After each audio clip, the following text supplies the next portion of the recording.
ஒன்று கடவுள் வாழ்த்து. கடவுள் வாழ்த்துனா இறைவனை வந்து அவர் வந்து புகழ்ந்து பாடுறாரு, இறைவனை வந்து உணர்றாருங்க. இதாங்க திருமூல சித்தரோட ஒரு ஸ்ட்ராட்டஜி, அவரோட டைப்பு. இப்ப 2 பாடல் படிச்சப்பயே நம்மள இறைவனை வந்து அப்படியே வந்து டச் பண்ணிட்டோம். மெய் சிலிர்க்குது, நிறைய விஷயங்கள் நடக்குது. 3வது பாடலுக்கும் நம்ம வந்து போலாங்க ஃப்ரெண்ட்ஸ். ஓகேங்களா?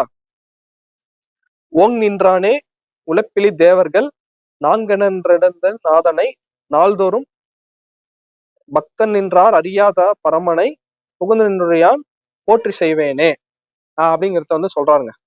ஓகேங்களா?